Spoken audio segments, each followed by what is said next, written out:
Welcome to Face to Face. This is a show about change and about what's next. It's a show that wants to ask questions, peel back the layers of our average everyday experience, and go beyond scratching the surface. We interview amazing people with incredible ideas and stories who have done wild, weird, and wonderful things. Remember that imagination shared creates collaboration, and collaboration creates community, and community inspires social change. I'm David Peck, and this is Face to Face.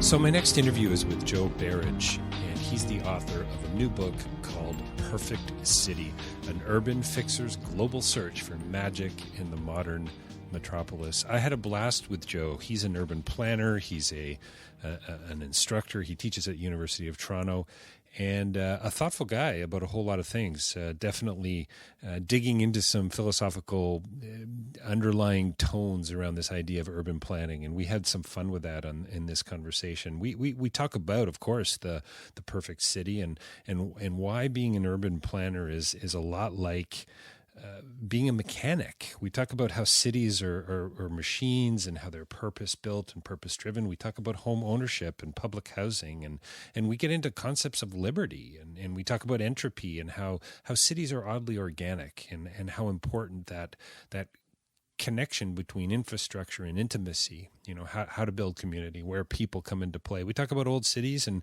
why is it that people seem to be drawn more towards those than the newer ones that are just full of, made of glass and full of a whole lot of steel. They seem to lack character, but Joe sort of speaks to that. We talk about why jobs leave before people do, and we talk about how you need something to redistribute and why. And this is really interesting and something that's worth reflecting on a great deal, is why successful cities need immigrants. We talk about entrepreneurship and innovation and so on, and how it happens. And we talk about why Toronto is a gentle follower. There you go, fellow Torontonians. You'll be interested to hear what Joe has to say about that. And cars. Joe has how important cars are to the growth of a city, and what they actually could be an element in holding cities back. We get into cities around the world as well. We talk Manchester and London and Singapore and New York. You want to check this one out. The book is Perfect City. Joe Berridge coming right up. Don't forget davidpecklive.com for more information about my writing and public speaking. You can get more information through there, or send an email to me or give me a call. Also, purchase my book, Real Change is Incremental. I would love that. And don't forget face-to-face-live2.ca for so many more interviews. We're coming up on 450. In fact, we may have already passed it.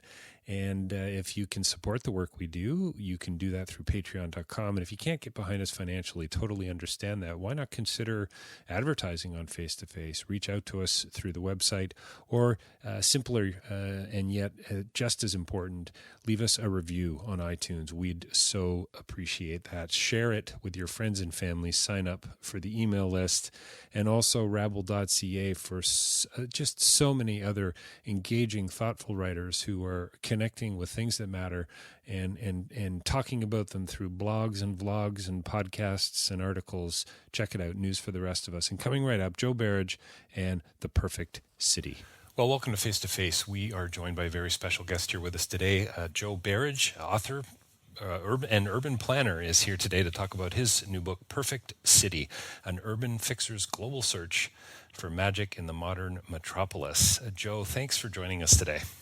My pleasure, absolutely. So you're a partner at Urban Strategies, urban planner, city builder. Can you tell me? Can you pretend I don't know anything about urban planning, which is actually kind of true? Well, I've had the good fortune in my life to have had worked in cities all over the world, and basically what I say is that essentially city planning is a little like being a mechanic. Well, I guess I'm a kind of traveling mechanic. We look at the city and we say, where the heck's the transit system? Why can't we build any subways? Where's the affordable housing? What are we going to do about all this empty land on our waterfront now that the cranes have all disappeared? How do we protect the natural environment inside the city? How do we make sure that new immigrants coming to the city are accepted and can become productive citizens?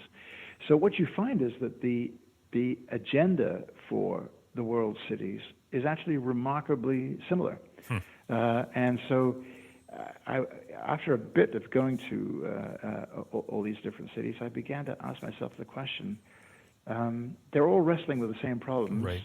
Who does what best? And that's why this kind of slightly fanciful idea of the perfect city came in. If you had who's perfect at immigration? Who's perfect at providing affordable housing? Who's perfect at getting their waterfront attractive and interesting? Who's perfect at stimulating their downtown? Who's perfect at connecting the university to the tech sector? If you could find a city that was doing all those things, then that would be the perfect city. But not surprisingly, no one city does everything well. No one's, yeah, there's so, and by the way, congratulations on the book. I loved it. It so connects to the work that I do. There's so many profound sort of philosophical questions, it seems to me, at the root of urban planning. It's interesting. You wouldn't think of it, as I say. No, not really. It's a very practical discipline, but you're always faced with these, what's the best way to do something?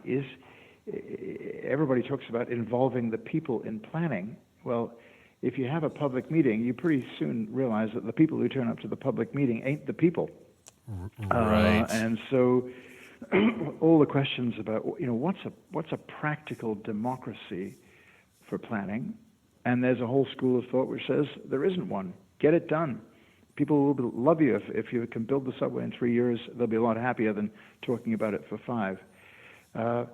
So these are sort of they're questions of practical philosophy, you might say. Well, what's so interesting, I was just going to sort of, tongue in cheek say, so did you, when you were working on your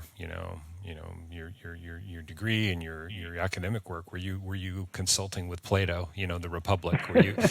But it's not too far. Well, it's not too far from it in a sense, because later in the book, on the chapter in Toronto, which I really want to hear about because you've lived in Toronto for so many years, but you say that Confucius said, it was about keeping local citizens, I think, happy and attracting new citizens from afar. From afar, right? So yeah, right. A comment not only on the status quo, I suppose, but also about new talent and entrepreneurship and immigration and all kinds of things built into that one phrase. So it's not too far from the truth, really, is it? No, this is what's so fascinating. When I was an undergraduate, I had the benefit of listening to the great philosopher Isaiah Berlin give these magnificent lectures. And he said there are 2 concepts of liberty.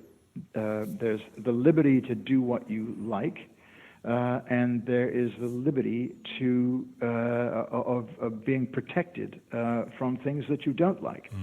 So there's the freedom to do something, and there's the freedom from things. Right. And it's a brilliant dichotomy, because when you go to somewhere like Singapore, they are very much not freedom tours. You can't spit your gum on the sidewalk in Singapore. They'll give you a hard time. As a result, you have freedom from all of those ugly black rings of crud on the sidewalk. Right, which apparently you don't like either. It's not just the I don't like either. I don't know anybody who does like it. Yeah. Singaporeans don't like it, but you don't like it either. Yeah. So you realize that certainly in the Western world, we've had a very strong direction towards human rights and individual rights. When you go to Singapore, you get slammed in the face with with human responsibilities. So you have a responsibility to stay healthy, to bring up your children well, make sure they get an education, to have a productive job, to look after your elders, and essentially live right and keep a good neighborhood. And it's very interesting, because what does that mean? There's basically next to no crime in Singaporean cities, or in the city of Singapore. And you realize that it may be occasionally a tad dull, but in terms of providing a very good quality of life for the broad majority of people, they actually have been quite successful. You see these little spots of flamboyance popping up around the city, more and more now, it has to be said, where there is a lot of freedom to enjoy yourself and express yourself and to behave in different ways. So maybe the dial is ratcheting back a little bit, but you were very struck by the fact that in that society, at least, the state is not the all provider. Essentially, you have to provide the basis of the state. Fascinating. It is, and I've as I mentioned before. I've visited quite a few of the cities that you talk about in the book, which was wonderful for me, and I couldn't help but smile. And actually, reading your chapter on Singapore, I'm going back to Asia this year, but unfortunately not going to be in Singapore. I'm kind of longing for Newton Circus, some good seafood. It's interesting you talk about Singapore. I've got some significant history. My father was there with the Royal Air Force in the 50s, right. So there's a real family connection for me as well. But I actually noted, one of the approaches of Lee Kuan Yew, the prime minister there for so many years, was you mentioned he had a very inclusive approach. Another thing that I noticed was, needing something to own was very important for Singaporeans. There was a bit of a war on the car, was the other highlight that I made. And then the other one was this sort of almost lack of environmental assessments. We're going to take a philosopher king-like approach to environmental assessments, and we're going to get construction done, maybe not as wisely as well, but maybe, I'm not sure. I'll start with the environmental assessment thing. What they said is, we're not going to write reports. We're going to do the best practice in the world. So in fact, they are extraordinarily environmentally respectful, and they've done some very tricky things there. Because it's a country which doesn't have very much water. That's right. So, and they're desperately worried strategically about being dependent on Malaysia for water supply. But they said, don't mistake the writing of environmental assessments for the doing of the environmental right thing. Right. Unfortunately, I think I mentioned in the book that when I started work on the Toronto waterfront, we determined that in order to do the right thing, we would have to prepare about 350 environmental assessments, which was great for the report writing industry, but it had absolutely nothing to do with doing the right thing on the waterfront. And so, you kept consultants busy, that's for sure. Well, that's right. Our firm stays very, very busy on writing all these fine reports, but. One of the things I learned is the older you get, you actually want to do it. You don't want to write about it. Right. And there are other fascinating things that are different there. They have, I think, something like 87% of Singaporeans live in public housing. You all go, what? In that wealthy city, they all live in public housing? Yes, they do, but it's home ownership public housing. Right. So Lee Kuan Yew, as you pointed out, the first prime minister, was very keen on people owning something because he didn't believe that they could be real citizens if they didn't, which again is an interesting perspective. Sounding a lot like the Republican to me, Joe. It does, but what he did then was to make home ownership very available. Right. So he had all these programs for making sure that everybody, right up and down the income ladder, could afford to own their own home. It's fascinating.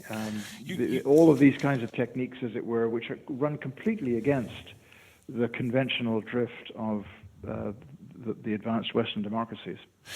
Joe, you said something earlier that kind of points to this, but in the book it comes out, and I think it's quite early on, maybe even in the introduction, that a city's kind of like a machine. He used the analogy of a machine, and very purpose built. Yeah.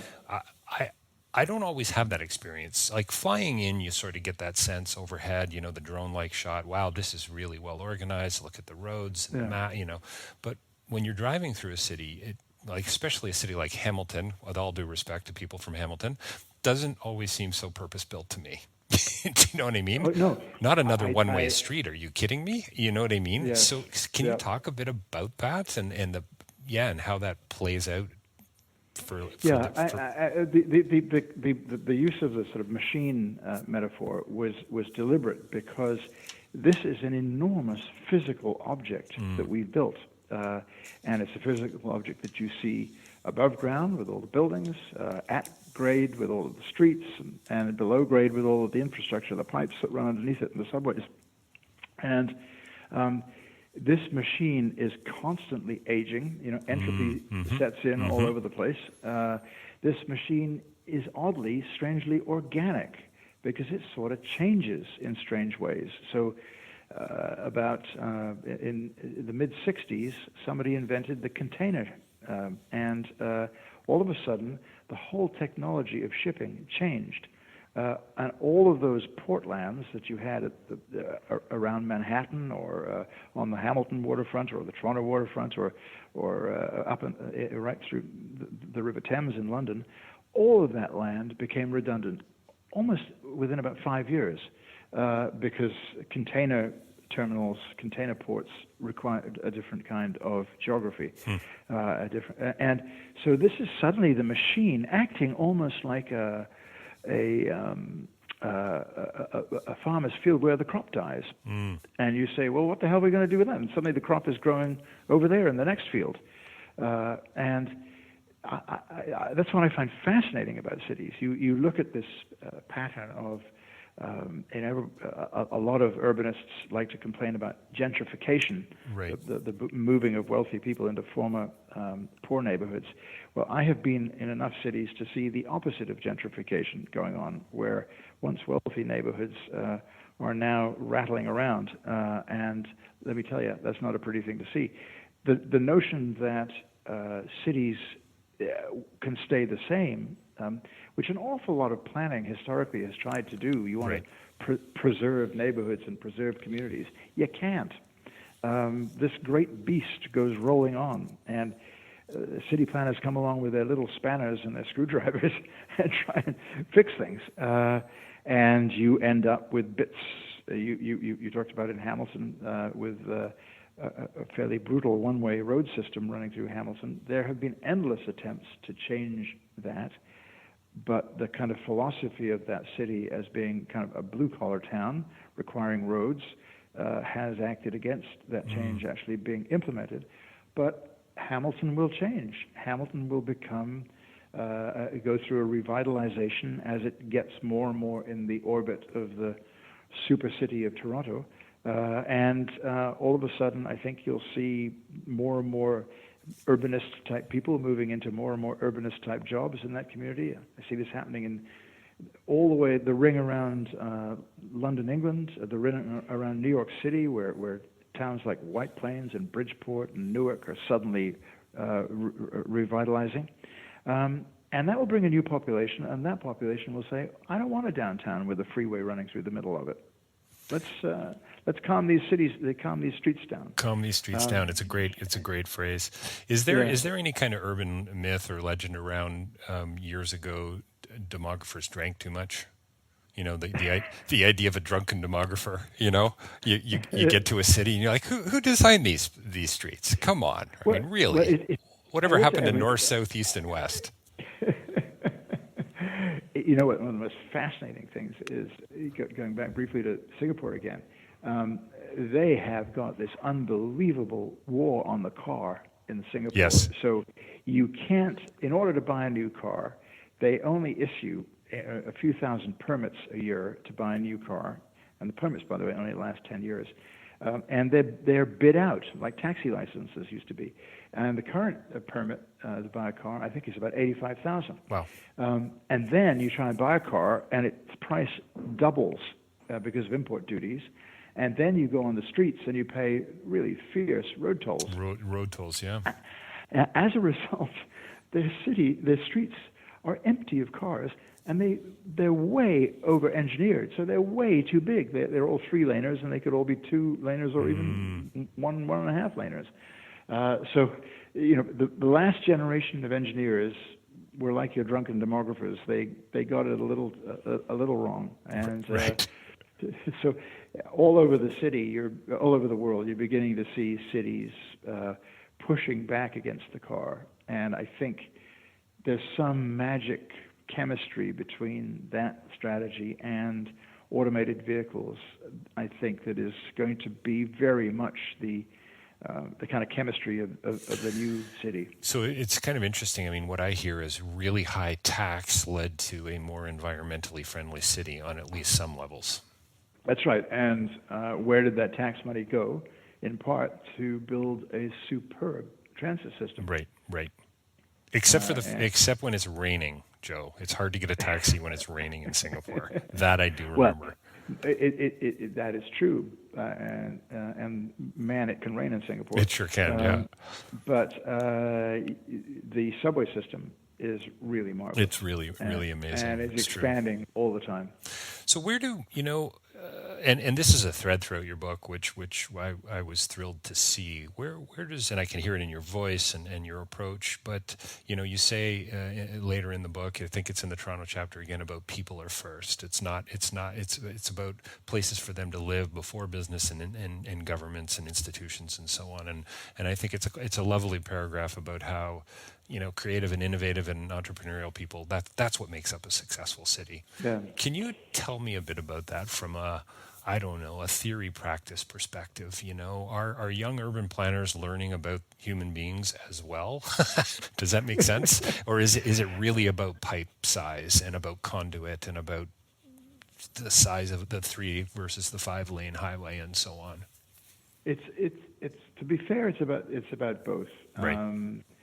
You do big capital resources, infrastructure resources are inevitably very limited, and trying to figure out what is the best subway or LRT system, which is the priority route, which is the route you should spend money on. It's complicated.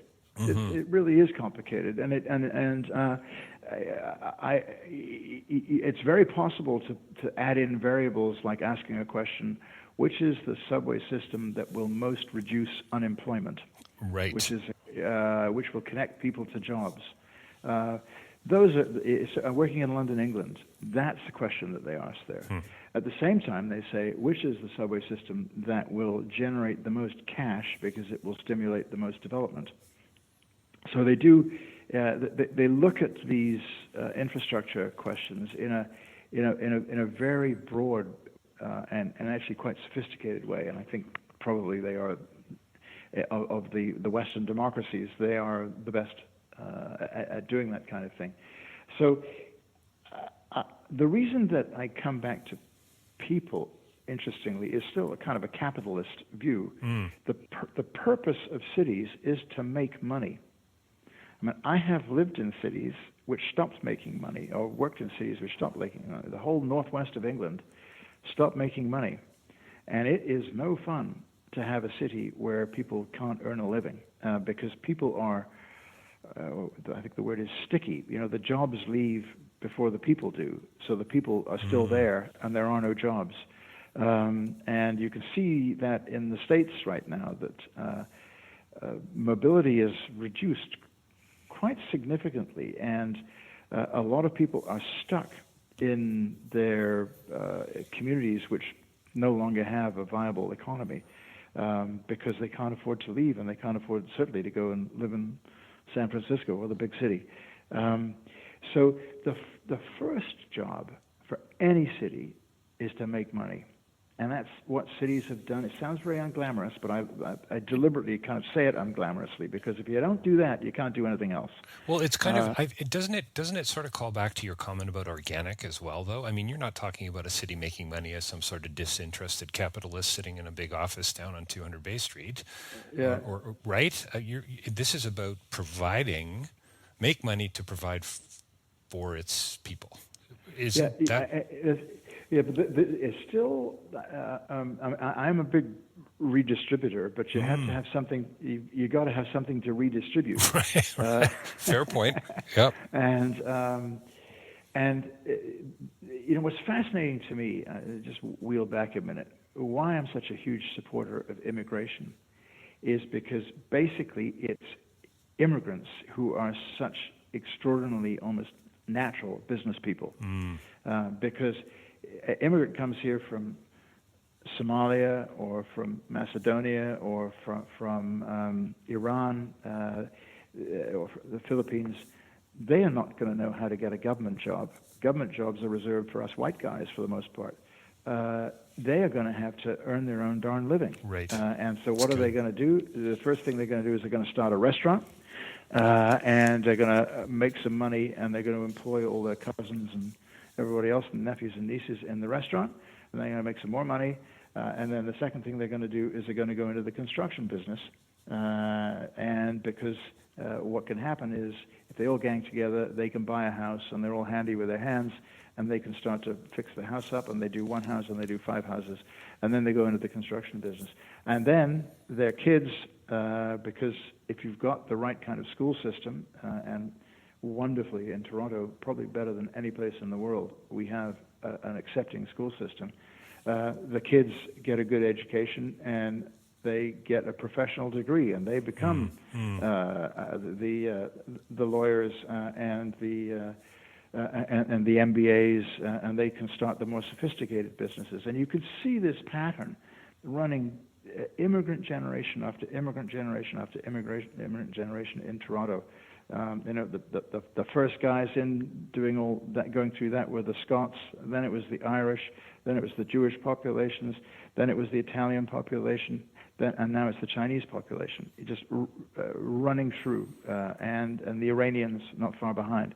And these and these are, to your point, the creative, the innovative, the entrepreneurial, sort of the energetic folk who won't sort of take no for an answer, right? That's right. And are gonna make it work. And have no presumptions that the state is going to look after them, because the state didn't look after them. That's why they're here. Right. And so that's, keep local people happy and attract new citizens from afar. Isn't it great? Yeah. That's how it has to work. And so when cities get starved of immigration because they no longer have the goods, they no longer have the reason that people will go there, then you see them begin to fail and fade. A large part of, I didn't get into this, although I had a chapter on this that I decided not to run with because I'm not quite ready on it yet. But the Brexit vote in the UK and the Trump vote in the US are very much determined by these kinds of localist versus immigrationist forces, and they're completely different geography. Right. That's why you have, almost 2 completely different countries seem to be emerging in the States and in the UK. Joe? Why do we seem to, and this may just be the romantic in me a little bit, but why do we seem to prefer older cities to newer ones? Is that a fair assumption to make? Yes, it's a very interesting question, because one of the things that I find fascinating about Toronto is it basically has next to no history, next to no geography. It's not a very attractive place. The only thing it has really going for it is that it has been the crucible of so much extraordinary immigrant success over the years. I think, and I try to roll out this slightly silly idea of ugly beauty, what they call in French, jolie laide, because I think, maybe I'm just getting too darn old, and I've also just come back from France for a month, so I shouldn't even talk like this, but I think you can get tired of that European textural beauty, and it is often very skin deep. There's this extraordinary similarity between the store mix in central London, central Paris, central New York, and Singapore and Shanghai, Hong Kong. And if you want to go where the action is, get out on the end of the subway line and go to the London borough of Barking and Dagenham, right out east on the district line, and suddenly you find a food array that is completely fresh and new. In Toronto, if you want the most interesting and conveniently the cheapest food, go to Finch and Weston. Go out to the Pacific Mall on, way out in the Upper East.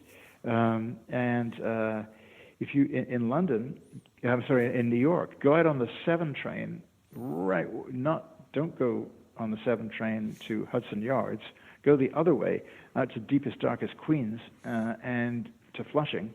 And you will find suddenly you've got like a Hong Kong array of Chinese, Asian options. So this is what the kind of Haussmannian street beauty. I mean, it is lovely. I love being in it.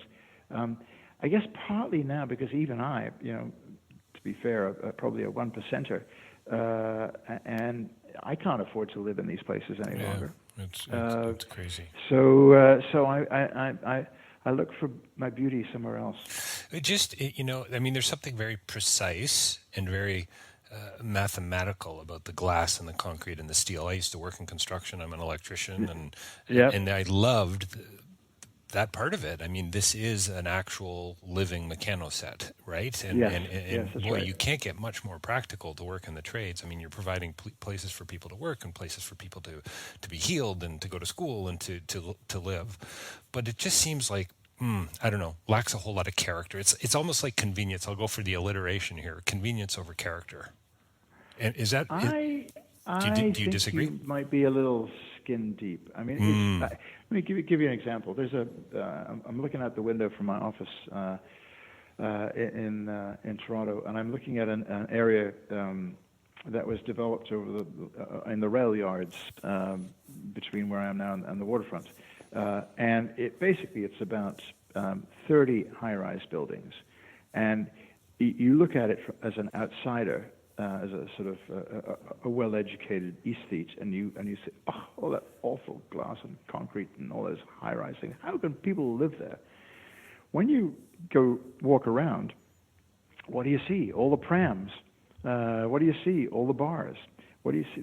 You see the life of citizens is so energetic that they will, for the most part, overcome almost any environment that they are in.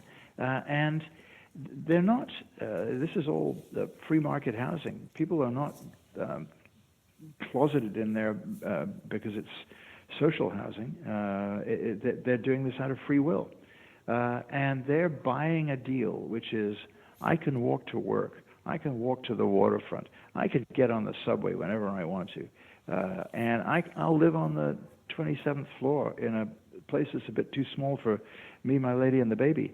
And the big question I have is whether or not that family, when they get another kid, is going to say, I've had it, it's too much, I'm getting the hell out of here. Right. Or whether they'll say, you know what, there's another apartment next door, let's buy that and knock the two together.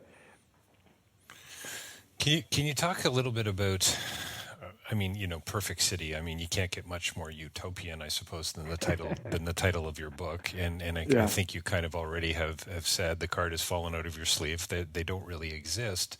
That's right. But tell me a bit about that.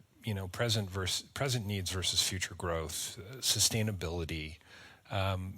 These are questions that people are asking. Pollution. I interviewed Leif Calder, a Canadian filmmaker, recently about his film Something in the Air, and he was in Toronto, he was in Beijing, and then we talked offline about Ulaanbaatar. I've had the fortune to be in Mongolia several times. Serious pollution in that city, and Beijing, another one, and so on. And they had people walking on one side of the road versus the other side of the road, and the pollution. I'm going to call very technical here, Joe. The pollution detector. I don't know what it was. The meter that they were using, particles in the air, nanoparticles in the air, was way more concentrated on one side of the street than it was on the other. Yeah. What are we heading in the right direction? Well, again, innovation happens in cities. Yes. Innovation happens because citizens won't put up with it anymore. Right. And it sounds a bit simplistic, but the fix is pretty clear. You got to eliminate the gasoline, diesel burning car. So what do we have? Paris going to do it by 2035. London going to do it by 2040. New York going to do it by 2040. If all of those cities, and I hope dozens more, come and say, we up with this, we will not put any longer, then capitalism will out. It will invent a pollution-free vehicle. And I think you're always going to need mobility in cities. But interestingly, the fact that pollution is so concentrated in cities is one of the solutions, because you can fix this by a powerful edict. And if enough big cities do it, that's enough of the market that the whole mobility market moves towards non-polluting transport. Right. And I just come back from Paris, and I was very impressed by the fantastic mayor there, Anne Hidalgo, who bizarrely I bumped into when she was doing one of her bike tours and sat next to her in a cafe. And she is absolutely loaded for bear on making Paris the most ecologically innovative city you can. And I think she'll set the standard, and every other city will come in behind. It's amazing to hear those numbers, 2035, 2040, and so on, for these major cities that they want to be sort of the I guess, Singaporean war on the car. That's right. And that's a decade away, a decade and a half away. So, Joe, sadly, so I'm an optimist. You are an optimist, and I love that about you, and I love that about the book too. It makes me want to go to a few more cities, a few of the ones that you've written about. That's for sure. Yeah. Hey, cities are what make the future, and they always have and always will. So we got to wrap it up in a couple of minutes, but I'm sad about that. I think we could keep going here without too much trouble. There's so much to talk about in mine, and so many things we've barely scratched the surface on. But I love this idea, though, that sort of that old nostalgic approach is maybe a mile wide and an inch deep. That's what I heard you say. But why does Toronto suffer from low self-esteem? You need to tell me more about that. Just because I've had the patient on the couch for decades now, and I still don't know. It's just funny because I think it could be instructive for a variety of different reasons. But every city has the yin of its yang. What does Toronto do well? It welcomes, and I think that's the right verb, it welcomes 125,000 immigrants a year. To give you the comparables, London and New York are down in the 60,000, maybe even less now range. So this is a smaller city doing 4 times what the cities that call themselves the big melting pot cities are doing. Why is it so welcoming? It's because of this sort of neighbors together, don't get too big for yourself, and you got to help the guy next door, and don't get too grand because, basically we're all sort of sons of the sod. It's, in other words, the very thing that makes us a welcoming, accepting city is the city that's so suspicious of having any big ideas, because then we might get ahead of ourselves, and then we might get arrogant. I mean, the worst crime in Toronto is to be arrogant. And so we will never do the Sydney Opera House. We will never do the Guggenheim Bilbao. We will never be the first city to introduce the Oyster card like London, or to ban diesel and gasoline vehicles like Paris. We will be a gentle follower. But if you think that the most important thing a city does is to provide a good quality of sustainable, equitable life for the biggest possible majority of its citizens, then that is the thing that Toronto does most perfectly of any city in the world. I love how, and I've got to ask you what the perfect city is for you. But I love how I you don't end. have one. Yeah, that's what I was afraid you were going to say. That's too easy, man. That's too easy, Joe. You got to give me more meat on the bone there. Near the end of the book, I'm going to quote here. You talk about cities being big and complicated places and what good management's all about. But I love here how you quote, "The best city is that which can most effectively support the creation of the collective employment and wealth necessary to support its residents' lives and aspirations that can readily move people and goods around, ... You then say, quote, "Of course, that machine is also home to its residents, to the old and young, to new immigrants and long-time residents. The search for and guardianship of home is one of the most powerful of human emotions," close quote. I mean, this is a beautiful thing from this purpose-driven, machine-like piece of brilliant, precise architecture, right? Concrete, glass, and steel. No, this is about homes. This is about arguments with families. This is about celebrating kids graduating from school, right? This is about the joy and being present, the joy of life and being present, it seems to me. Yep, it exactly is. And the physical carapace, the container of that joy, is much less influential than we think. I'm not one of those determinists who think that suburbs make bad people and high-rises create urban anomie and the most perfect existences in a Victorian terrace just outside the city center. I mean, I hate to say it, but a huge amount of urban writing subscribes to those myths.